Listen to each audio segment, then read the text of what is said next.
أعوذ بالله من الشيطان الرجيم بسم الله الرحمن الرحيم Bismillah, Bismillah. Teteh, Assalamualaikum. Waalaikumsalam Waalaikumsalam warahmatullahi wabarakatuh. Sebentar ini lagi. Ini sudah jelas semua suaranya. Ya?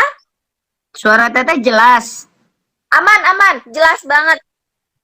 Oh, alhamdulillah. Kok gambarnya kayak ada itu, Ji? Gambarnya kayak ada. Tunggu sebentar ya. Kok kayak ada apa ini namanya? Tuh, maklum gaptek sebentar ya. Kita jadi kayak ngaca-ngaca, maaf ya semuanya. Itulah Teteh, Kabut, ya ada kabut nggak Umu? Kayak ada kabut nggak? Iya, betul. Kayak ada kabut. Apa ya? Tunggu, apakah harus dielap pakai Ini karena tisu? faktor cahaya, iya. Kayaknya faktor cahaya. Oh, cahaya, ya udah nggak apa-apa. Udah pasrah cahayanya emang segini adanya.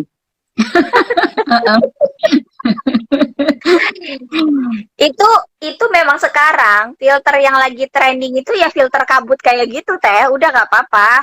Masa sih? Nggak ngerti filteran. Nggak pernah pakai.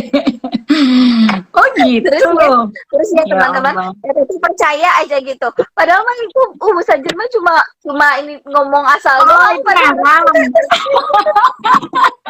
Aduh, kacau deh Teteh. Aduh ya Allah. Teteh ya Robbi, ini ya merancang ketemuan dengan seorang Khadijah ini susahnya ya Allah ya. Masya Allah, alhamdulillah.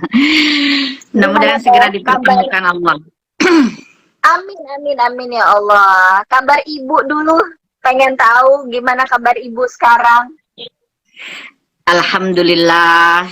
Mudah-mudahan semuanya orang tua kita yang masih ada dijaga Allah, yang sudah tidak ada ditenangkan, dinyamankan Allah di alam barzah. Sekarang alhamdulillah ibunda lagi mulai memasuki masa stabil lagi. Kemarin kan akhir September sampai pertengahan Oktober kan lama di rumah sakit karena kondisinya drop. Jadi Teteh juga nginap di sana sambil bolak-balik mengurus dakwah dan lain-lain. Sepulangnya dari rumah sakit ya qadarullah belum bisa ngapa-ngapain ya, 1 bulan lebih cuman di tempat tidur semuanya. Alhamdulillah November ini mulai progres lagi, sudah mulai pelan-pelan belajar lagi duduk. Alhamdulillah semuanya dari Allah baik insyaallah. Yang penting kita semuanya sabar, yang penting kita semuanya ridho, semuanya dari Allah baik insyaallah. Mudah-mudahan juga di sana dengan Ustadz, dengan ibunda semuanya yang juga sedang dalam perawatan, semoga semuanya insya Allah dijaga Allah. Amin ya rabbal alamin. Amin. Ini ya mata mulai ngantuk karena udah jam 8. Ini langsung cenghar loh begitu didoakan sama Teteh. Karena Masya doanya Allah. Teteh tuh ya teman-teman padat, ringkas, jelas, tepat. Langsung Allahu Akbar. Terus ya apa yang terbaru bakal roadshow kemana lagi Teteh? Iya Masya Allah ini alhamdulillah. Alhamdulillah apa namanya, kemarin kan agak lama keliling Indonesia Timur ya setelah mama pulang dari rumah sakit. Dan manja banget waktu kemarin pulang dari rumah sakit, maunya semua anak-anaknya ada di dekatnya. Jadi akhirnya tinggal di tempat adik dulu. Kita kumpul di sana rame-rame. Jadi Teteh pindah rumah juga. Nah, alhamdulillahnya karena di sana jadi ada adik ipar ya. Akhirnya diizinkan kemarin boleh keliling Indonesia Timur ya. Jadi Teteh agak lama memang keliling Indonesia Timur sampai ke pelosok-pelosok, masuk ke pulau-pulau kecil ya, naik terus speedboat dan lain sebagainya untuk betul-betul melihat bagaimana kondisi dakwah ya di pelosok-pelosok. Dan ya pasca itu sampai hari ini ya masih ini masih banyak memetakan ya apa yang mesti kita kerjakan sama-sama buat saudara-saudara kita di sana. Kalau pas ke Indonesia Timur, waktu itu kan ke areal Maluku, Maluku Utara, Sulawesi Utara, dan lain sebagainya lah ya. Naik-naik kapal sampai 12 jam, naik boat 7 jam, 4 jam, Masya Allah. Pokoknya Masya Allah mudah-mudahan itulah apa, nanti bisa terus berkolaborasi ya untuk terus menegakkan dakwah ini. Ya kalau sekarang yang sedang masih dikerjakan safari dakwah tutup tahun ya, ke beberapa wilayah, insya Allah ke wilayah-wilayah Sulawesi dan sekitarnya. Itu sih yang masih Masya Allah, dikerjakan. Masya Allah. Teh, kabar-kabari, ajak-ajak terus apa-apa yang bisa dibantu, sekedar ngangkat-ngangkat koper, bersih-bersihin meja juga boleh teh, dikabari. Allah. Umu yang dikerjain aja udah nggak ada kurang-kurangnya. Iya, Insya kalau Allah. lihat apa yang Teteh kerjain dibandingkan dengan apa yang kita kerjain di sini itu mah gak ada apa-apanya. Jadi kalau kita capek Enggak lah, dikit, satu wala wala quwata illa billah. Sama-sama lah insya Allah. Allah.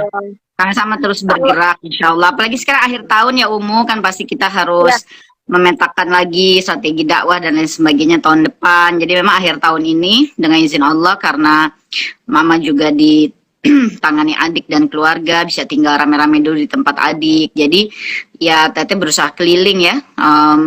Mudah-mudahan bisa melengkapi dari Indonesia Timur, Indonesia Tengah, ya tentu Indonesia Barat ya. Beberapa titik-titik yang pelosok walaupun di Pulau Jawa, tapi kan banyak pelosok-pelosok juga ya yang kita harus, ya Teteh merasa harus datang sendiri, melihat, memandang, merasakan, jadi kita bisa lebih paham lagi apa yang kita mesti kerjakan, benar-benar ya poin-poin utama apa di tahun depan. Selain juga kalau akhir tahun, saudara-saudara kita di dunia Islam yang 4 musim kan masuk musim dingin ya, kita mesti distribusi bantuan buat Palestina, buat Syria, buat Lebanon, buat Yaman ya, dan itu juga sedang dikerjakan. Selain juga ya insya Allah Hadijati juga akan meluncurkan Iqra Institute, jadi sebuah lembaga yang memang berbasis pembelajaran berkurikulum ya, seperti pendidikan yang terstruktur, lagi dalam proses menyiapkan. Ya bismillah, mudah-mudahan kita semua dijaga Allah untuk bisa terus melaksanakan amanah dakwah. Doakan sehat, lagi sering kumat juga. Aduh, alhamdulillah. Alhamdulillah, mudah-mudahan. Akbar, ya Rabbi. Teteh, ini kita ngobrol tentang pelosok ya. Teteh udah datang ke berbagai pelosok negeri di Nusantara maupun di luar negeri. Semuanya pasti tetap di buminya Allah.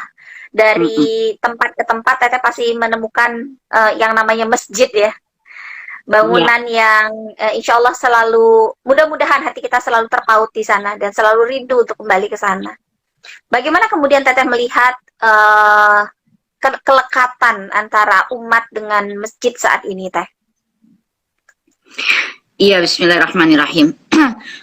Masjid itu sendiri tentunya memiliki satu ikatan yang sangat kuat ya dengan umat, dengan kita kaum muslim, karena menyadari ya, kita semua menyadari bahwa dalam sirah yang kita pelajari, riwayat Nabi dan Rasul, itu selalu ada riwayat tentang Ka'bah ya, tentang rumah batu yang memang disebut sebagai rumah ibadah, yang dari masa ke masa Nabi dan Rasul ya tempat itu dipergunakan sebagai tempat untuk beribadah, bersujud ya kepada Allah Subhanahu wa taala, dan itulah yang melambangkan keberadaan masjid paling awal ya di muka bumi ini, karena masjid sendiri kan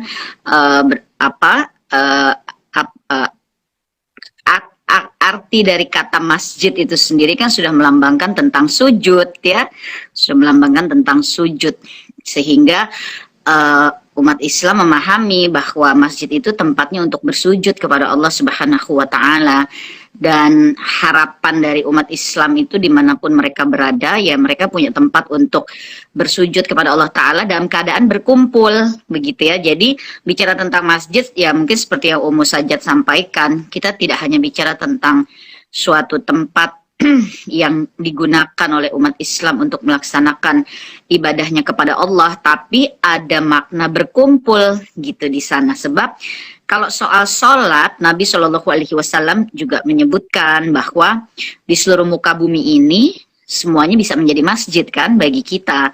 Dimanapun kita berada, kita diperintahkan menegakkan sholat, sepanjang tempat itu tidak terdapat najis ya seluruh tempat, seluruh tanah di muka bumi ini bisa menjadi masjidnya kita, dengan makna supaya kita tidak meninggalkan sholat kan begitu ya Umu.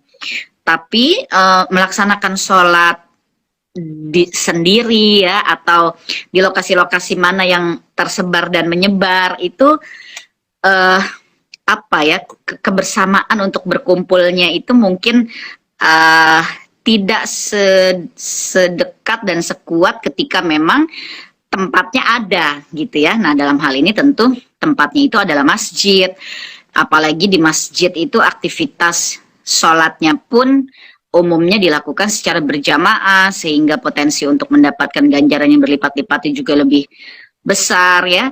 Dan dari pengalaman Teteh berkeliling ke berbagai wilayah di Indonesia termasuk pelosok, bahkan di luar negeri, bahkan di negeri-negeri yang basisnya non-Islam begitu ya, memang masyarakat Muslim itu selalu bahu-membahu ya untuk bisa punya masjid. Ya memang sebagian disebutnya sebagai Islamic Center ya, atau Islamic Community Center, karena mungkin kalau negerinya itu basis utamanya non-Muslim dan Muslimnya hanya sekitar 0,3%, ya tidak seluruh lokasi atau tidak seluruh pengajuan izin itu bisa di-approve dalam judul masjid begitu ya, sehingga terbentuk menjadi Islamic Community Center atau Islamic Center. Tapi alhamdulillah kemanapun Teteh diizinkan Allah berkeliling sampai hari ini, mungkin dalam dakwah kalau luar negeri mungkin sekitar 21 atau 22 negara yang sudah dijalani, ya selalu ketika bertemu komunitas Muslim ya perjuangannya itu ya selalu ingin punya community center ya, Islamic Community Center, atau ya perizinan masjid kalau memang lokasi yang yang didapatkan itu masuk dalam kategori lokasi yang boleh mendirikan rumah ibadah ya. Dan ini betul-betul fight ya para Muslim di berbagai wilayah negara, sehingga kalau kita pergi kemana-kemana termasuk negara-negara yang berbasis non-Islam itu ya selalu ada rumah-rumah ibadah atau Islamic Center yang misalnya yang bekerja keras membangunnya tuh komunitas Muslim Bangladesh misalnya, komunitas Muslim Turki, komunitas Muslim Indonesia. Tapi ya inilah bagaimana Teteh melihat ya bahwa perjuangan umat untuk bisa memiliki masjid sebagai center, sebagai tempat berkumpul, yaitu memang menjadi suatu kesatuan ya dengan keimanan dan ketakwaan kita kepada Allah Subhanahu wa taala. Demikian pula di pelosok-pelosok Indonesia, aduh Masya Allah ya, dalam safari dakwah Indonesia Timur ke berbagai pulau, salah satunya kan ke wilayah Maluku Utara ya, ke pulau seperti Ternate, Tidore, Sofifi, Tobelo, Halmahera Barat ya. Nah itu bahkan ada komunitas yang basis pekerjaannya itu nelayan, karena memang itu kepulauan ya Indonesia Timur, dan dari pekerjaan kenelayanannya ini semua itu betul-betul satu kampung itu selalu mengumpulkan hasil-hasil uang dari pekerjaannya sampai bisa bangun masjid, dan masjidnya itu Masya Allah ya megah, jadi bangunan yang termegah ya di kampung itu yang luar biasa mempesona dengan kemegahannya ya masjid. Dan mereka menjadikan masjid itu bukan hanya sebagai sarana betul-betul beribadah, tapi mereka gunakan juga sebagai basis usaha ya, pengelolaan ekonomi keumatan, kemudian juga sentra pembelajaran Al-Quran, dari mulai menghafal sampai pendidikan ilmu-ilmu Quran, selain juga majelis-majelis itu disentrakan di situ. Dan Masya Allahnya lagi, kepala nelayan di wilayah tersebut ya, ketika Teteh datang ke sana dan kemudian kita bermajelis dan berkumpul, itu bicaranya tuh sampai bisa bahasa Inggris dan bisa bahasa Arab juga ya. Dan itu karena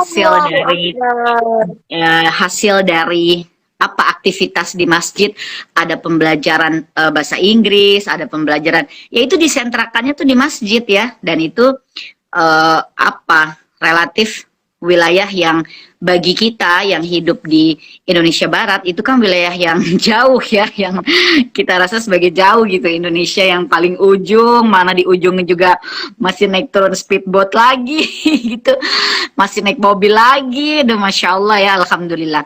Ya kira-kira itu sih kalau sharing tentang masjid. Oh ya, satu lagi yang luar biasa juga ketika perjalanan perjalanan safari dakwah Amerika Serikat ya, sampai salah satunya itu kan menjadi salah satu judul dari buku Teteh ya, Ku Ketuk Langit dari Kota Judi Menjejak Amerika, itu seri safari dakwah Teteh keliling dunia ya.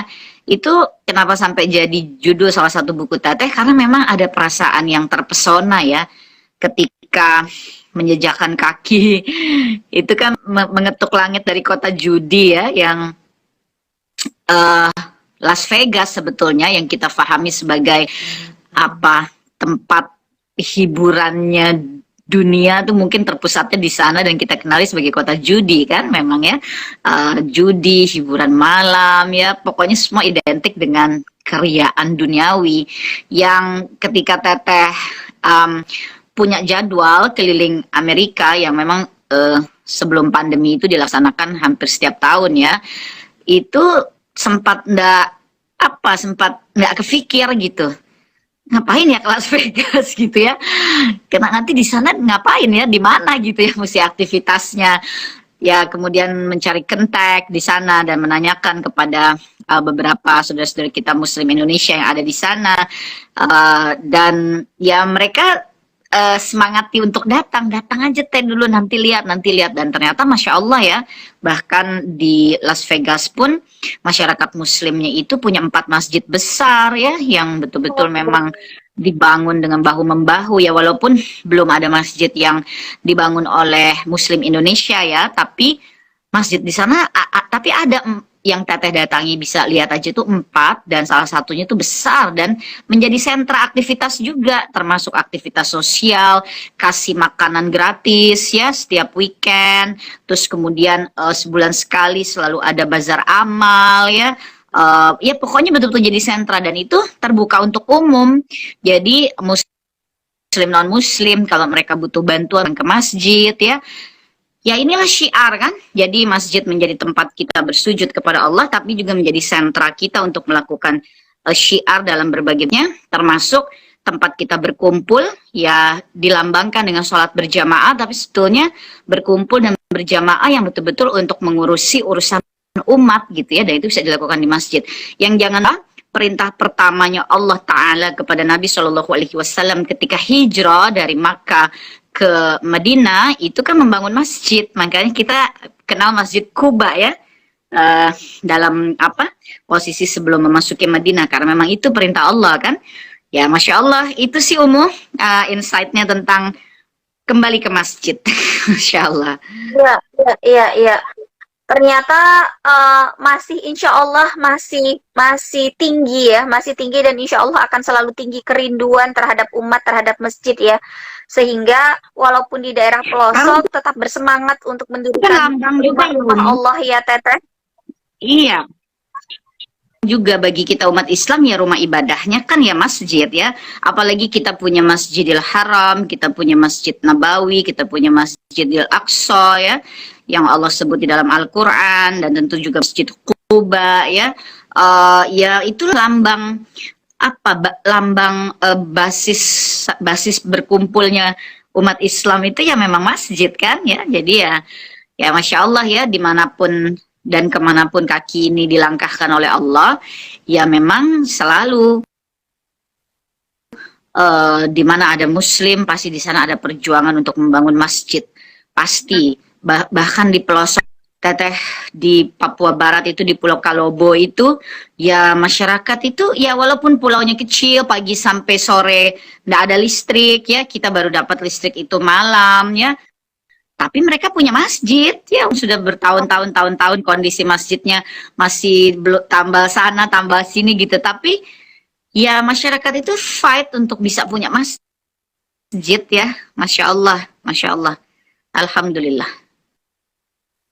Ya Allah, teman-teman, malu kita dengan saudara-saudara kita yang ada di pelosok negeri ini ya, yang mereka harus apa namanya mengeluarkan kocek lebih dalam untuk membeli bahan-bahan bangunan supaya masjid mereka bisa berdiri dengan layak ya.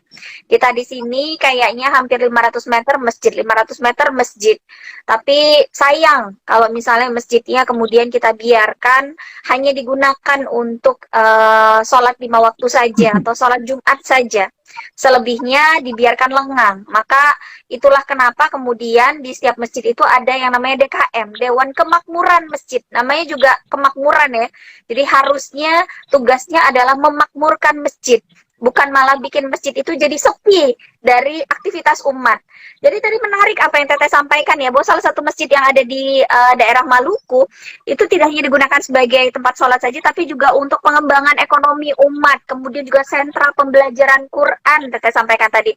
Memang seperti itulah fungsi masjid sesungguhnya ya teman-teman, menjadi poros bagi seluruh aktivitas masyarakat. Ya, masjid itu mestinya tidak dijadikan tempat yang sakral, yang hanya boleh didatangi 5 kali sehari, kemudian ditambah dengan 1 kali seminggu sekali gitu ya, bukan, tetapi seharusnya banyak kegiatan-kegiatan yang dilakukan di sana, termasuk bagaimana kemudian juga masjid itu menjadi tempat yang menarik bagi umat-umat non-muslim, bagi para non-muslim untuk juga bisa datang ke sana. Nah ini terkait dengan ketertarikan dari orang-orang non-muslim untuk tahu lebih dalam tentang Islam. Biasanya kan mereka datang ke masjid ya, apalagi kalau misalnya di luar negeri ya Teh ya. Biasanya tempat pertama yang akan mereka datangi untuk menjawab keingintahuannya mereka tentang Islam tuh apa sih sebetulnya, gimana sih ajarannya dan lain sebagainya, itu adalah di masjid ya Teh.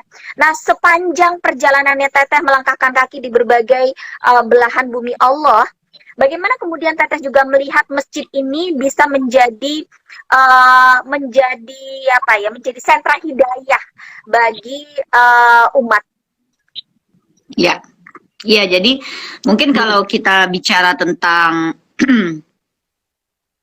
bicara tentang bagaimana umat lainnya ya yang berbeda akidah, kemudian dia bisa mendapatkan informasi atau mendapatkan jawaban dari keingintahuannya tentang Islam, khususnya di luar negeri ya, memang biasanya mereka datang ke masjid, dan masjid itu memang ya tadi yang tadi Teteh sampaikan ya, dia bisa berkedudukan dengan izin sebagai masjid, tapi kemudian dia punya kayak office centernya. Kalau gedung sih kita bilangnya kayak customer centernya gitu ya. Nah di masjid di luar negeri itu kalau dia kedudukan izinnya sebagai masjid ya, dia akan punya ruang-ruang khusus juga yang didudukan sebagai kayak reception gitu ya, reception untuk community, sehingga kalau misalkan ada yang non muslim berbeda akidah tapi dia butuh informasi di apa, nah dia akan ke site yang itu gitu ya, dia akan ke area yang itu yang memang disediakan untuk siapa saja yang bisa datang, termasuk ketika ada aktivitas sosial, sediakan makanan, pakaian, jaket, musim dingin dan lain-lain seperti itu biasanya ya kalau kita di Indonesia nyebutnya kayak aulanya gitu ya, kayak aulanya di area masjid tersebut. Beda lagi kalau memang izinnya adalah Islamic Center atau Community Center, ya itu biasanya harus ada library-nya, ada tamannya ya, bahkan juga biasanya ada tempat untuk olahraga dan lain sebagainya, ada kantinnya, termasuk juga ada area buat ibadah, tentu saja ada aula kecilnya. Nah yang seperti ini biasanya memang lebih mengundang lagi ya, undang lagi kedatangan mereka yang memang berbeda akidah, karena mereka bisa mendapatkan akses kepada keperluan-keperluannya juga seperti kantin ya, misalnya taman dan lain sebagainya, tapi sekaligus mereka melihat bahwa penataan atau orang yang menerima, yang mendampingi, yaitu adalah saudara-saudara muslim kita ya. Kalau laki-laki ketemunya dengan ikhwan, kalau perempuan ketemu dengan akhwat ya. Jadi memang yang Umu sampaikan bahwa potensi masjid itu sendiri bukan hanya sebagai tempat ibadah bagi umat Islamnya, tapi dia menjadi sentra informasi, menjadi sentra komunikasi ya, menyampaikan tentang agama Allah bagi sesiapa yang mau mengetahuinya. Kalau yang sesama muslim tentu dia bisa datang kepada kajian, dia bisa ikut kelas-kelas yang diadakan oleh masjid. Tapi kalau yang non biasanya kan ya mungkin sifat komunikasinya tuh buat mereka keingintahuan gitu ya, sehingga perlu jawaban, atau kadang-kadang mereka datang itu untuk melihat ya, karena mungkin era sekarang ini Islamofobia juga tinggi. Jadi mereka tuh kepingin tahu di dalam masjid tuh emang ngapain sih gitu ya orang Islam itu. Jadi ada masjid-masjid di luar yang memang pada hari-hari tertentu atau weekend itu mereka kayak open for public gitu. Di luar jam sholat, lalu kemudian ada anak-anak muda yang memang sudah ditarbiyah ya, dan penampilannya juga penampilan yang rileks ya, tentu kalau perempuan tutup aurat, tapi memang anak-anak muda yang good looking, yang rileks-rileks lah kesannya gitu ya, mereka lah yang ditugaskan jadi kayak ambasador-ambasadornya, mereka yang sediakan makanan, minuman, mereka yang dampingi tour de masjid gitu ya, sambil mereka yang menjawab tentang apa yang ditanyakan. Jadi memang masjidnya tuh dibuka pada jam yang memang bukan jam sholat dan hanya hari tertentu. Dari situ mungkin ketertarikan ya dari mereka yang non, sehingga kemudian ingin lebih jauh lagi mengetahui, atau ada tensi yang menurun ya, tensi ketegangan atas pandangan-pandangan kepada umat Islam yang di era sekarang ini banyak dicitrakan sebagai keras, galak, kuno, konvensional, radikal, ekstremis, dan lain sebagainya. Hal itu tensinya jadi jauh berkurang, apalagi karena mereka berinteraksinya dengan anak-anak muda yang ketika ngobrol, ternyata kok rileks-rileks aja nih gitu ya, anak-anak muda muslim-muslim ini gitu. Nah, hal-hal itu memang Teteh dapati ya pada aktivitas-aktivitas masjid atau Islamic Center yang ada di luar negeri, sehingga memang potensi tentang hidayah atau ya tentu hidayah adalah haknya Allah Ta'ala, tapi ada wasilah kan ya, ada perantara yang tentu saja perantaranya itu Allah letakkan di muka bumi ini ya, diantaranya usaha kita ya di dalam memakmurkan masjid sebagai juga sentra komunikasi dan informasi tentang keberadaan Islam itu. Dan Teteh rasa yang seperti ini juga harus mulai diambil perannya oleh masjid-masjid yang ada di Indonesia, yang mana sebagian ya guru-guru kita yang betul-betul juga mengelola lagi gerakan kembali ke masjid itu kan menerapkan ya saat ini misalnya seperti Masjid Jogokarian begitu ya, misalnya seperti Masjidnya Munzalan ya di Pontianak, Jogokarian di Jogja, Sunda Kelapa di Jakarta ya, dan ya masjid-masjid lainnya lah, Masya Allah ya. Sekarang banyak masjid yang kemudian dikelola dengan konsep juga sebagai sentra activity dan sentra informasi tentang Islam. Nah, ini yang mungkin peran yang mesti dikembang luaskan kembali ya tentang masjid, mengingat pada masa Nabi Shallallahu Alaihi Wasallam ya memang begitu kan kedudukannya. Bahkan para musafir yang bukan muslim, kalau mereka butuh istirahat ya kan, mereka butuh dibantu makanan dan lain sebagainya, ya itu kaum muslim yang ada di masjid pun bisa menjadi wasilah ya untuk menyediakan kebutuhan-kebutuhan tersebut. Akan sangat menyenangkan kalau kita misalnya seperti di Australia, mungkin Ustadz juga pernah ke sana. Beberapa masjid di Sydney itu mereka punya lapangan olahraga gitu kan ya, mereka punya library yang besar gitu ya, mereka punya taman-taman yang menarik, sentra bermain buat anak-anak ya, ada pokoknya macam-macam deh ya, macam-macamnya, termasuk yaitu information center, kadang punya area untuk aktivitas panggung dan lain sebagainya ya. Ya Masya Allah ya, mudah-mudahan ini yang ya tentu hal ini bisa dilakukan mungkin dimulai dari masjid-masjid yang berada di basis-basis kota besar, karena tentu kalau pelosok seperti yang tadi Teteh sampaikan, yang sampaikan untuk bawa kebutuhan bahan bangunan, material dan segala macam aja itu sudah luar biasa ya perjalanannya dan seterusnya. Tapi anyway, dalam perjalanan Indonesia Timur kemarin sampai ke pelosok manapun ya, Teteh juga sempat ke Pulau Talaut dan lain-lain kayak gitu ya. Dari Manado kita naik kapal 12 jam kayak gitu. Tapi di sana juga Islamnya minoritas, tapi begitu sampai di sana, ya Masya Allah masjid besar tuh ada ya, selain tentu karena ada, biar bagaimana kan ada pemerintah ya yang memfasilitasi, tapi ya pertumbuhan, perkembangan, penjagaan, pemeliharaannya itu ya pasti kan masyarakat muslimnya gitu kan yang turun tangan ya. Kalau enggak ya enggak mungkin lah masjid itu bisa berkembang. Dan Masya Allah ya, membanggakan, mengharukan, dan sekaligus menjadi harapan bahwa masjid itu bisa kembali menjadi sentra-sentra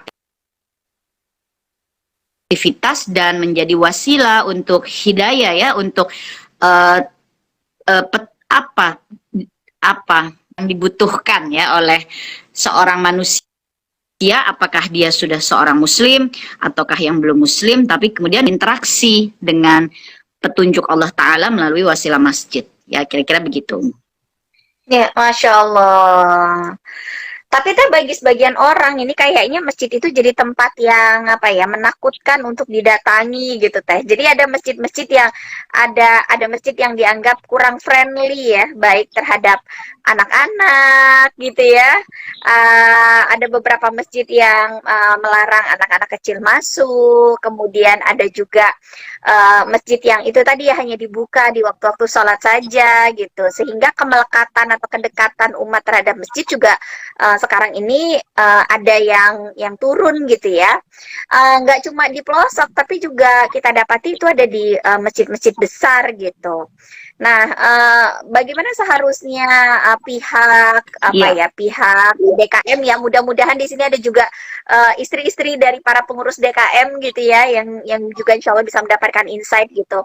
Bagaimana seharusnya pihak kemakmuran masjid ini bersikap gitu berdasarkan apa yang Teteh sudah jalani dari satu tempat ke tempat yang lain gitu ya, supaya masjid ini jadi tempat yang user friendly lah ya buat semua pihak gitu. Anak-anak, manula, orang-orang yang baru berhijrah atau baru mau mengenal Islam, itu semuanya merasa dekat dengan masjid gitu. Jadi bukan sesuatu yang angker, malah selalu dirindukan. Dan saya ingat satu hadis dari Rasulullah Sallallahu Alaihi Wasallam. Beliau mengatakan bahwa nanti akan ada 7 golongan yang akan mendapatkan naungan Allah. Salah satunya adalah pemuda-pemudi yang hatinya itu selalu terpaut pada masjid. Itu kan berarti kita harus menyiapkan generasi-generasi yang mereka selalu rindu untuk tidak sekedar hanya datang, tetapi kemudian juga menjadikan masjid itu sebagai ruh dalam kehidupannya. Nah itu apa tuh rahasianya bisa bikin pemuda-pemudi kita hatinya itu selalu ada di masjid, pengen ke masjid, memakmurkan masjid? Ya, bismillahirrahmanirrahim. Sebenarnya sih kalau kita mengacu kepada masa Rasulullah Shallallahu Alaihi Wasallam, memang pengelolaan masjid itu di masa Rasulullah Shallallahu Alaihi Wasallam itu sudah ditempatkan bukan sepenuhnya hanya untuk tempat sholat saja, tapi memang difungsikan untuk aktivitas kaum muslim. Artinya ada kesadaran dalam hal perencanaan dan pengelolaan terhadap masjid itu sendiri dengan didudukan sebagai umat, sehingga nanti wujud dari penataan masjid itu sendiri secara fisik tentu harus dikompatibelkan dengan hakikat dasar masjid sebagai sentra dari aktivitas umat gitu ya. Akan menjadi sulit memang ketika misalnya hari ini masjid itu fungsi atau kedudukannya dibatasi sebagai mata atau tempat ibadah semata, karena pasti akan berpengaruh kepada tata kelola manajerialnya, kan seperti itu ya. Oleh karenanya, yang tadi Teteh sampaikan tentang beberapa masjid di luar negeri, termasuk juga beberapa masjid di Indonesia ya, yang sudah kembali lagi menerapkan konsep masjid sebagai sentral dari aktivitas umat, maka tata kelola baik secara ruang, aktivitas ya, dan juga pengaturan-pengaturan bagi masjid itu sendiri sudah mengacu kepada masjid sebagai sentra aktivitas umat, sehingga pada tipologi masjid-masjid yang seperti ini akhirnya tidak lagi ada larangan, misalnya anak kecil tidak boleh dibawa, karena beberapa masjid termasuk di Jakarta ya, misalnya ada, astagfirullah Tete jadi lupa namanya, tapi ada di sekitar Jakarta Timur ya, astagfirullah, ada sih catatannya, Tete sempat catat nama masjidnya. Jadi sampai mereka menyediakan ruang untuk apa itu Umu yang kayak daycare buat anak-anak gitu ya. Itu melekat di masjidnya ya, melekat, dan sedia daycare-nya. Terus kemudian di sisi sebelah kanannya taman dengan tempat bermain anak gitu ya. Di dalam masjidnya sendiri tata ruangnya itu ruang masjid untuk sholat, tapi kemudian ada ruang-ruang kecilnya gitu ya untuk aktivitas kemuslimahan. Bahkan nggak tahu nih Umu sudah sempat belum, di Balikpapan itu kan ada masjid yang di dalam area masjidnya sendiri di sebelah kiri dan kanannya itu ada ruang-ruang untuk unit usaha, bahkan ada salon muslimah gitu ya, ada bakery kayak gitu ya. Nah ini makanya jadi yang harus kita lakukan bersama dan tidak pernah lelah itu memang selalu kan kita harus kembali kepada hakikat yang dicontohkan oleh Nabi Shallallahu Alaihi Wasallam ya. Dan hakikatnya masjid yang dicontohkan oleh beliau memang sentra aktivitas umat, sehingga konsep pengelolaan masjid kan mesti kembali lagi ke situ. Nanti itu akan berdampak kepada tata ruangnya, tata aktivitasnya, termasuk kepemudaan ya. Bagaimana pemuda-pemudi kemudian menjadi ingin bolak-balik ke masjid karena masjid menyediakan peluang ada pemuda dan pemudinya untuk melaksanakan aktivitas-aktivitas dakwah yang lebih kreatif ya. Kalau di masjidnya itu ruangnya ada misalnya seperti aula atau kayak di library dan seterusnya, itu kan akan menjadi pemancing bagi generasi yang lebih muda lagi untuk mau beraktivitas di masjid. Ini memang masih menjadi PR, tapi kan mesti dikerjakan. Begitu ya.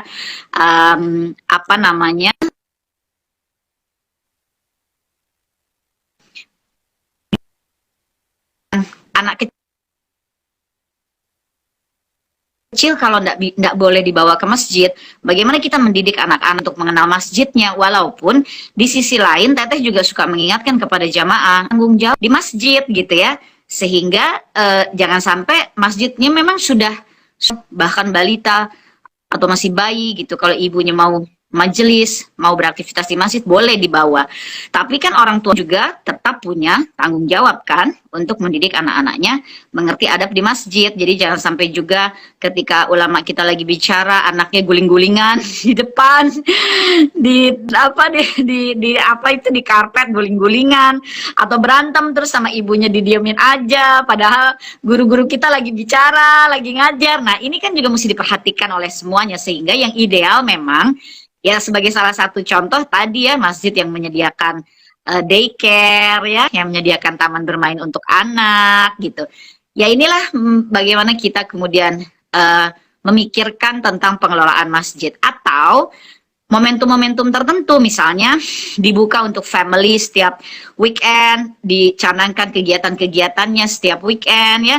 Di weekend itu kalau ada tamannya, ada halamannya, maka ada bazar keluarga misalnya kayak gitu ya. Jadi ada kesempatan juga membawa anak-anak untuk datang di waktu-waktu tertentu. Barangkali kalau weekdays-nya kalau memang masjidnya belum berkonsep punya daycare, belum berkonsep yang menyeluruh, mungkin agak riskan, mungkin ada kajian-kajian yang sifatnya juga serius, DKM-nya khawatir kayak tadi, balitanya guling-gulingan di lantai.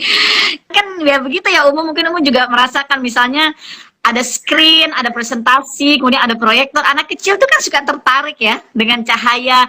Kemudian dia jalan, proyektornya dia mainin. Ini wah sudah langsung presentasinya terganggu-ganggu. Nah, kadang ada ibunya yang tanggap, tapi ada juga yang ibunya duduknya di pojok sana, anaknya jalan ke tempat proyektor, jaraknya jauh. Jadi dia juga diam aja, cuma nah, gitu. Akhirnya semua jadi terganggu. Nah, ini dia sih yang Teteh juga selalu ingatkan ya, masjid sebaiknya membuka masjidnya untuk anak-anak karena kita harus mendidik generasi akrab dengan masjid. Tapi orang tua juga mesti mengerti bagaimana menjaga anaknya di dalam masjid sehingga anak-anak juga mengerti adabnya berada di dalam masjid. Ya kira-kira seperti itu sih Wallahu a'lam bishawab. Iya. Beberapa Teteh yang punya deh kayaknya pengalaman begitu juga deh.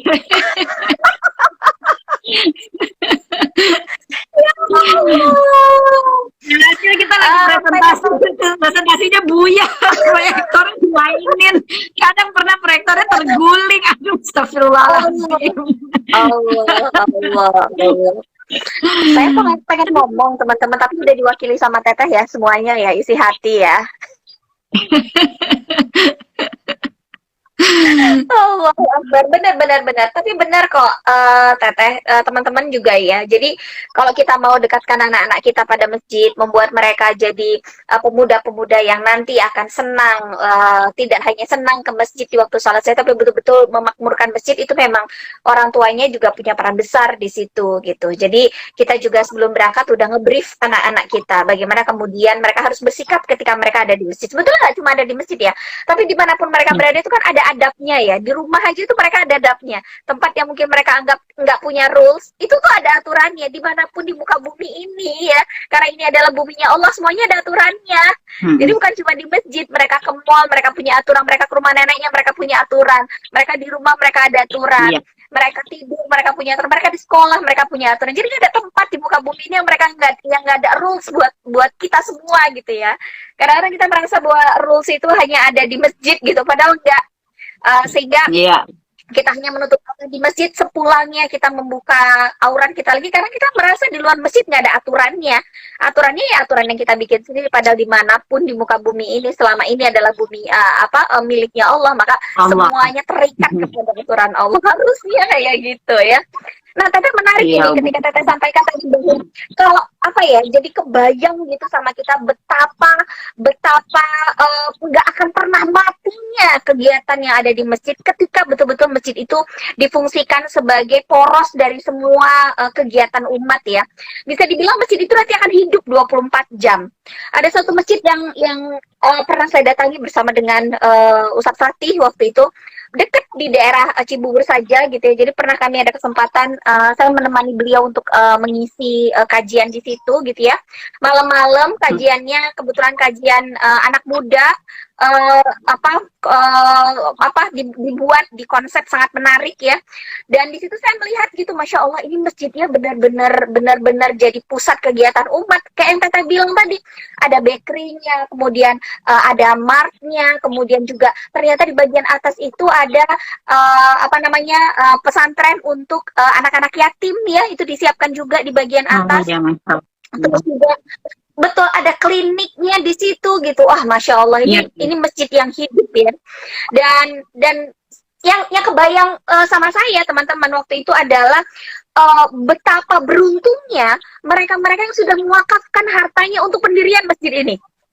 Karena masjidnya tidak hanya hidup hanya di 5 waktu saja, tetapi dia hidup 24 jam. Jadi saya itu yang kebayang di kepala saya, ya Allah Rabbi, betapa beruntungnya orang-orang yang sudah para wakif-wakif ini, karena mereka akan punya saldo yang akan terus nambah tiap detik. Dan mereka, istilah kata, mereka cuma duduk santuy ya, itu pahalanya akan ngalir terus buat mereka. Ketika mereka sudah tidak ada, pahala yang terus mengalir buat mereka. Bukan cuma pahala ketika orang sholatnya, tapi ketika ada yang sakit datang ke kliniknya, ketika mereka memanfaatkan martnya, ketika anak-anak yatim tidur di sana, ketika para manula berteduh di sana gitu ya, itu semuanya mereka akan dapatkan pahalanya gitu. Dan ternyata tidak hanya di pelosok-pelosok negeri kita saja, tapi juga ada tempat tempat di kota-kota besar yang saat ini juga masih memerlukan support kita gitu ya, bukan salah sih, bukan memerlukan support kita memerlukan lokasi di mana masih ada peluang amal soleh buat kita, tepatnya kayak gitu ya, karena masjid tidak membutuhkan kita, tapi kita yang membutuhkan masjid. Maka harusnya kita mencari mana lagi yang perlu dibantu, mana lagi nih yang bisa saya support gitu ya, tanah-tanah kosong yang insya Allah di atasnya akan berdiri masjid. Dan salah satunya insya Allah masjid yang akan menjadi pusat aktivitas umat yang akan didirikan, itu salah satunya ada di daerah Cigombong, yaitu di Quranic Ecoland namanya teman-teman. Di daerah Cigombong itu perbatasan antara Bogor dengan Sukabumi.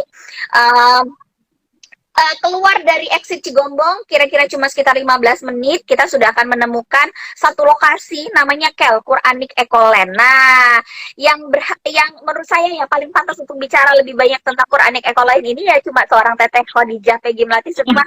Cerita dong tentang tanah ini dan kemudian rencana masjid yang akan didirikan di atasnya.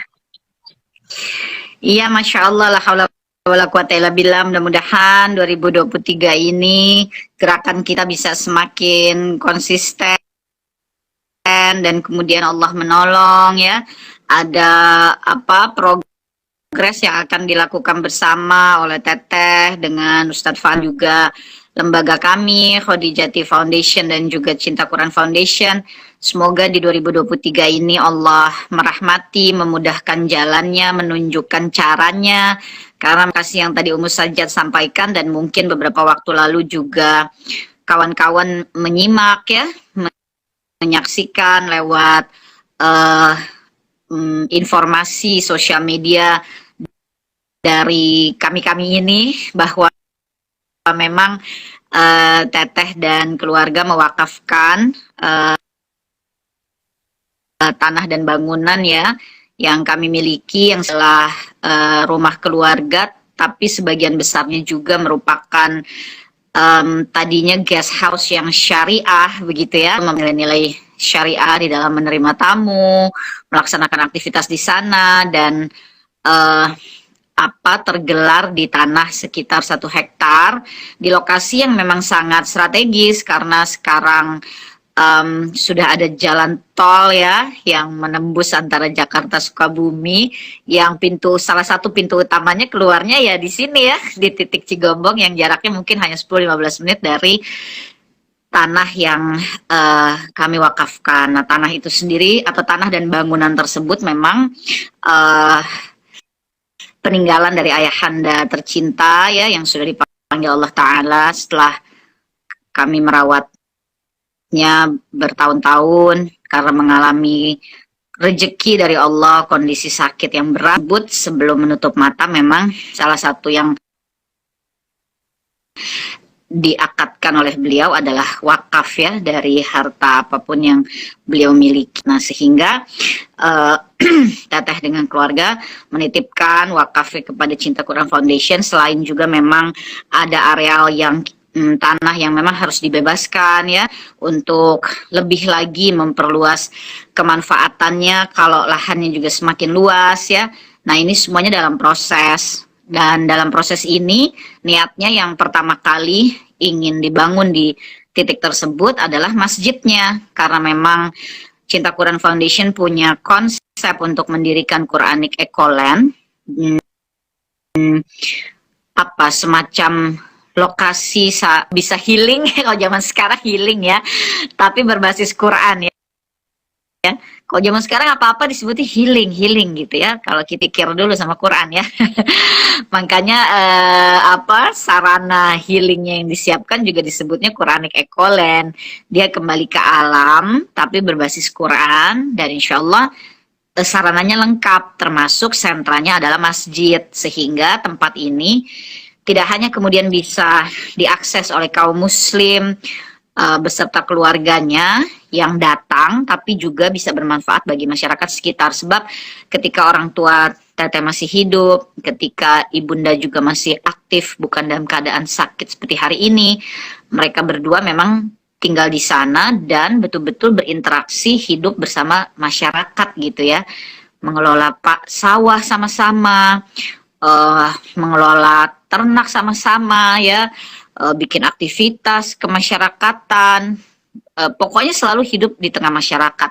Jadi harapannya tempat ini kemudian ke depannya pun tetap mendatangkan manfaat untuk masyarakat, maka konsep masjidnya memang harus jadi masjid yang bisa menjadi pusat aktivitas umat ya, sehingga dia mendatangkan dampak juga kepada masyarakat di sekitar. Masyarakat punya masjid besar, masyarakat misalnya punya tempat bagi mereka untuk belajar ya.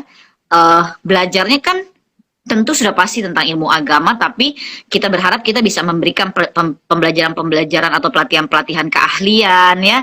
Kemudian nanti kita bisa punya sistem seperti Baitul Mal ya di sana.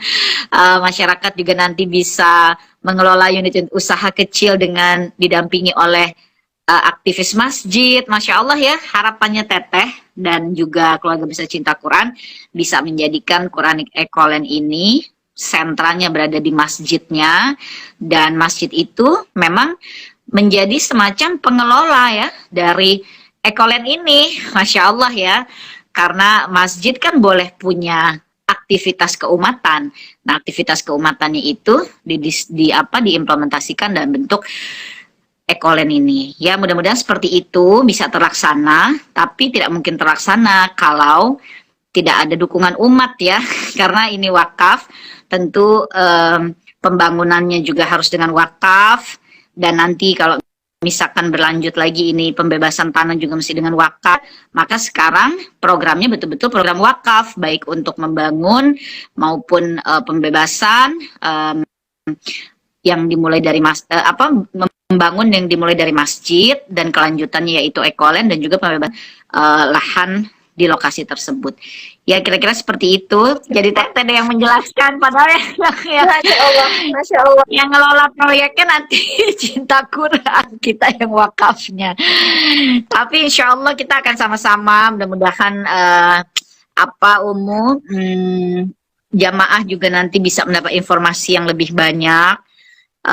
Kita sama-sama rencanakan ya di 2023, sehingga dukungannya mudah-mudahan bisa lebih kuat, dan mudah-mudahan pembangunannya bisa segera dimulai. Dan dari sejak awal, karena konsepnya sudah sentra Quranic Ekolen itu berada pada masjid, maka tata kelola baik ruang, pembangunan, aktivitas, manajerial, semuanya daripada masjid itu memang sudah akan dikonsepkan dari awal kan ya, sebagai sentra dari aktivitas umat ya, kira-kira seperti itu. Ya, Masya Allah, udah kebayang ya teman-teman betapa ngacainya kita, ngilernya kita ngelihat peluang amal soleh di depan mata ini. Insya Allah nanti di Quranic Ekolen itu akan dijadikan satu kawasan terpadu untuk semakin mendekatkan kita dengan Quran, dengan berbagai aktivitas yang ada di dalamnya, baik indoor maupun outdoor. Makanya tempat yang kita pilih adalah tanah wakaf yang diamanahkan oleh keluarga Teteh kepada Cinta Quran. Insya Allah wakaf dari orang solih akan kembali kepada orang-orang solih juga. Dan betul apa yang seperti Teteh sampaikan tadi, nggak mungkin ini dikerjakan sendirian, harus dikerjain bareng-bareng karena akan lebih terasa ringan. Dan karena project ini bukan project 1-2 M gitu ya teman-teman, sehingga butuh sekali support dari kita semuanya. Tapi saya malah mau balik kondisi gitu ya. Sebetulnya kita yang butuh project ini loh, bukan project ini yang butuh kita. Karena setiap project Allah ya, project Quran itu nanti Allah akan tetapkan orang-orang yang memang udah terpilih di dalamnya. Pertanyaannya adalah apakah kita salah satu yang terpilih itu atau enggak sebetulnya. Makanya kita mesti nyodor-nyodorin diri kan ke Allah. Iya gitu deh. Kita nyodor-nyodorkan diri supaya kita dipilih. Jadi semua proyek-proyek Quran itu nggak butuh kita yang butuh proyek-proyek itu. Jadi begitu ada proyek itu di depan mata, ketika dia sampai ke telinga kita, dia sampai ke mata kita gitu ya, kita lihat, kita dengar, kita baca, kita lihat ya.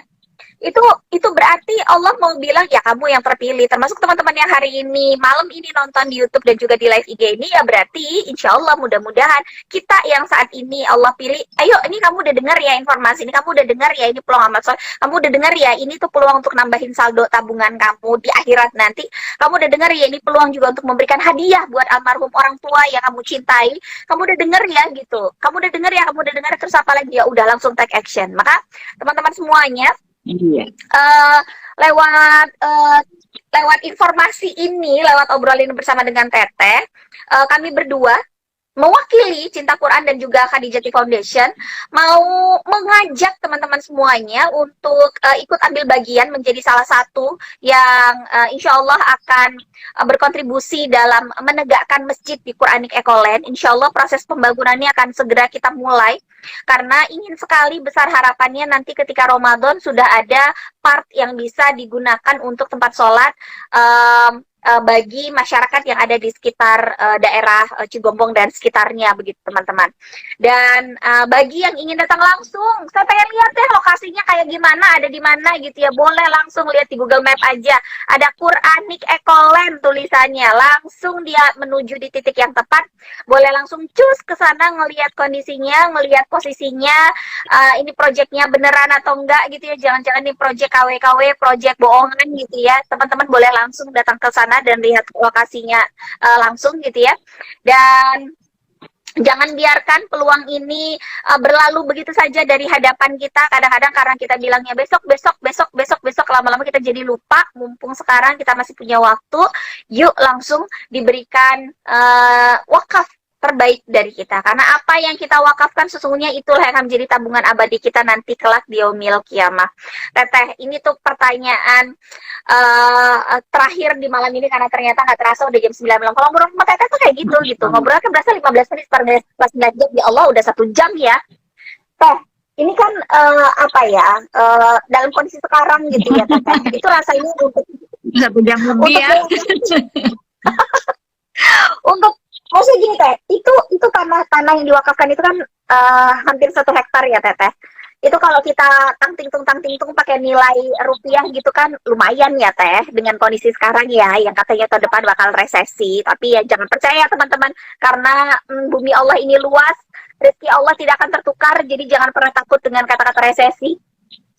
Terus juga rasanya gini ya, mendingan dijual aja deh, lumayan uangnya gitu ya, daripada diwakafkan. Kenapa kemudian Teteh, kemudian juga Kang Echa dan Ibu memilih untuk kemudian mewakafkan tanah ini gitu, padahal ya itu tadi gitu ya, secara rupiah tuh lumayan gitu dananya gitu. Kenapa itu yang menjadi keputusan Teteh, dan mudah-mudahan ini menginspirasi siapapun kita yang malam ini menonton tayangan ini. Ya, bismillahirrahmanirrahim. Ya, tentang insya Allah akan lebih merasa kuat dalam beramal salih ketika kita lebih paham tentang ilmunya gitu ya. Dan ilmu itu akan membuat kita lebih ikhlas gitu di dalam melakukan ya tentu karena proses di dalam menimba ilmu, proses juga di dalam berinteraksi dengan orang-orang salih ya, di dalam perjalanan hijrah ini, dan menyaksikan tentang perjuangan, ya tentu tidak hanya sekedar perjuara penegak dakwah, pengurus umat, tapi juga saudara-saudara kita di berbagai wilayah dunia Islam ya, yang hidupnya masih penuh dengan kesulitan, kesusahan akibat penjajahan, penindasan, dan lain sebagainya. Itu menjadi semangat gitu untuk amalan Teteh sendiri secara khusus dan keluarga pada umumnya, dengan mengambil pilihan yang memang berdasarkan apa yang disampaikan Allah dan Rasulnya. Pilihan itu akan lebih mendekatkan kita gitu ya kepada Allah dan Rasulnya. Ya tentu salah satu amalan itu adalah zakat, infak, wakaf, menjamin sesiapa yang melakukannya, dia meringankan beban kehidupan ini ya, meringankan beban saudara-saudara muslimnya, ya Allah tentu akan meringankan juga bebannya di hari akhir ya. Dan karena ayah sudah mendahului sehingga harapannya Allah mengampuni, meringankan perjalanan ayah selanjutnya gitu ya. Dan juga kami yang masih tertinggal, mudah-mudahan tidak ketika wafat terbebani oleh ikatan-ikatan duniawi yang tidak selesai. Maka apa yang ada dan memang memungkinkan untuk dikelola sebagai wakaf, ya memang saat ini sudah Teteh ikhtiarkan ya. Apa-apa yang memang bisa dikeluarkan sebagai wakaf ya kita keluarkan sebagai wakaf. Tentu juga harapannya lagi adalah menguatkan barisan umat ya, karena dengan wakaf, infak, zakat, sodakoh, ini sebetulnya kan kita menciptakan jejaring pengaman juga bagi umat kan, ya, memberikan sesuatu kepada umat, umat ya, yang menerima hasilnya adalah umat, ya ini suatu amalan dan juga apalah ya dalam kehidupan untuk memperkuat barisan umat. Ya harapannya seperti itu. Mudah-mudahan kawan-kawan yang diskusi malam hari ini bisa mengakses ya Instagramnya, informasinya. Umu Sajat sudah sampaikan pada kolom komen di bawah, dan sekaligus mensyiarkannya, mengabarkannya. Mudah-mudahan akan lebih banyak dukungan yang datang. Amin ya robbal alamin.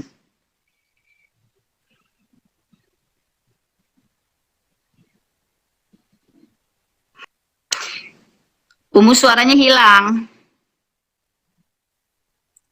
Sebentar. Kenapa ini kok suaranya? Iya, ternyata mic-nya dimatiin. Oh, kepencet ya. kirain Teteh yang gaptek. Selalu langsung melihatnya kepada diri sendiri karena sadar kegaptekannya. Jadi kenapa ya ini suaranya hilang? Lagi mikir apa ya, handphoneku kenapa ya? Ternyata umum kali ini bukan Teteh. Ya Allah. Baik, teman-teman langsung dicek ya Instagramnya, langsung datang ke Instagram @quranikekkoland, dan seperti yang Teteh sampaikan tadi, syiarkan, di-share informasi ini, follow Instagramnya. Assalamualaikum warahmatullahi wabarakatuh. Ustaz Fatih, lapor, tugas sudah dilaksanakan. Oh, ini suami menyapa istri, suami menyapa istri lewat live Instagram ya. Suaminya sedang menjalankan amanah dakwah di lokasi lainnya, jadi menyapanya lewat live Instagram nih. Assalamualaikum Ustadz Fatih. Lagi pinjam istrinya ya 1 jam lebih. Masya Allah, Masya Allah. Teteh kita ajak USK gabung sebentar ya, 5 menit aja buat nyapa teman-teman yang ada di sini. Oh iya. Bismillah. Tahu gimana ini? Ayo Pak, masuk Pak, coba. Ya, itu dia. Assalamualaikum. Waalaikumsalam, Teteh. Apa kabar? Ustaz, tahu nongol, ini Umu yang pencet ya. Teteh mah kan gaptek. Alhamdulillah. Tahu caranya. Tapi barusan ternyata Umu loh yang salah pencet. Ini kenapa ya kok live suaranya hilang sih Umu gitu. Ternyata Umu yang salah pencet. Ya Allah. Bukan Teteh. Teteh apa kabar, Teh? Sehat, Teh? Sehat ya Ustadz? Lagi di mana ini? Alhamdulillah. Alhamdulillah insyaallah. Habis sharing sama Umu Lagi di kota mana, Kak? tentang masjid dan hidayah, tentang Quranik Ekkoland, tentang wakaf, tentang mengajak jamaah dukung. Mungkin mau nyampaikan juga kepada jamaah supaya jamaah juga memberi dukungan. Iya, Teh. Memang kan Nabi SAW ketika pertama kali hijrah, yang dibangun bukan pasar, yang dibangun bukan gedung, yang dibangun pertama kali adalah masjid ya Teh ya. Masya Allah. Berarti kan masjid itu ada dalam hati dan pikirannya Nabi ya. Nah, jadi iya betul tadi. Berarti kan kalau begitu kita juga begitu harusnya ya Teh. Pingin banget punya masjid, pingin banget bangun masjid, pingin banget kita itu memiliki satu kawasan yang pasti masjid itu menjadi awalnya. Makanya kami di Cinta Quran itu, alhamdulillah Teh, doanya Teteh dan teman-teman semuanya, kita sudah bangun masjid yang pertama di Bintaro, Cinta Quran Center.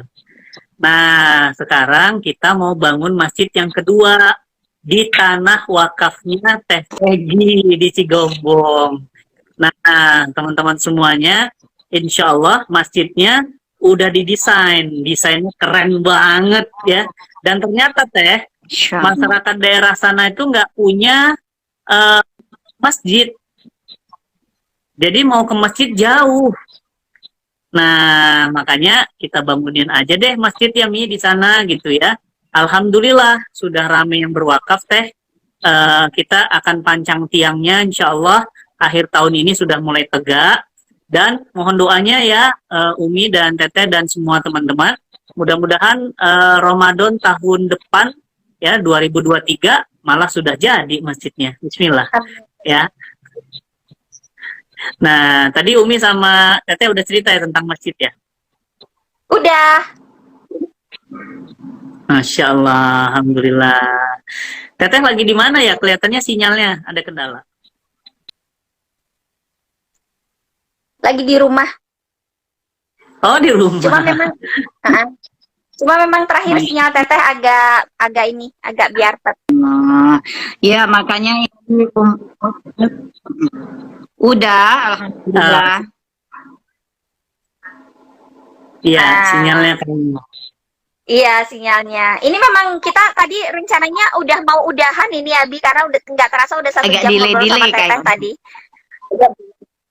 Ya, banyak ilmu baru kayak biasa lah kalau ngobrol sama Teteh kan pasti banyak ilmu baru ya yang didapat ya. Iya dong. Teteh itu kaya ilmu dan kaya pengalaman. Allahu Akbar. Nah itu yang susah untuk ngejarnya itu kayak ilmu kayak Oh gitu. Nah bagaimana ini caranya biar sih? Oh pakai ini deh. Kan nggak tahu cara mencetnya nih. kan itu dia. Abi ada yang mau disampaikan lagi sebelum kita tutup? Nggak ada. Ya? Bismillah. Cuma tadi pingin tiba-tiba masuk aja. Dan Teteh kaget. Teteh, kita cukupkan ya sampai di sini. Jazakillah sanul jazah, Teteh udah berkenan meluangkan waktu bersama kami. Teteh udah muter-muter udah lah kayaknya udah waktunya kita tutupin. Abi, hati-hati di jalan ya. Ya, biar Teteh istirahat ya, insyaallah. Iya. Baik, Ya. teman-teman semuanya, ini saya tutup sampai di sini. Jazakumullah sanul jazah sudah berkenan ikut di obrolan saya bersama dengan Teteh Peggy Melati Sukma Khadijah dan juga Ustaz Fatih Karim yang muncul yang melengkapi insya Allah perbincangan kita di malam hari ini. Dan tautkan selalu hati kita di masjid, jadikan diri kita sebagai pewarisnya Rasulullah SAW yang selalu hatinya juga terpaut dengan masjid. Maka bangunan pertama yang beliau dirikan di muka bumi ini adalah masjid. Jangan mau kalah gitu ya. Dan insya Allah kita bersama-sama akan menjejakkan prasasti hidup kita. Salah satunya adalah di Masjid Quranik Ekoland yang insya Allah akan segera dibangun oleh Cinta Quran Foundation di tanah wakaf dari Teteh Peggy Melati Sukma Khadijah bersama dengan keluarga beliau. Bagi teman-teman yang ingin langsung datang, betul, bagi teman-teman yang mau langsung datang pengen lihat ya ini lokasinya beneran atau cuma bohongan, boleh langsung ya cek di Google Map Quranik Ekoland. Nah teman-teman bisa langsung datang ke sana lihat lokasinya ya. Siapa tahu yang tadinya mau wakafnya cuma 100 juta bisa jadi 1 miliar begitu ngeliat lokasinya. Wah ini memang harus benar-benar ini saya harus naro nih harta terbaik saya ada di sini karena kapan lagi di mana lagi ya. Insya Allah kami tutup dengan istighfar. Astagfirullahaladzim, astagfirullahaladzim, astagfirullahaladzim, subhanakallahumma wa bihamdika asyhadu an la ilaha illa anta astaghfiruka wa atubu ilaik. Walhamdulillahirabbil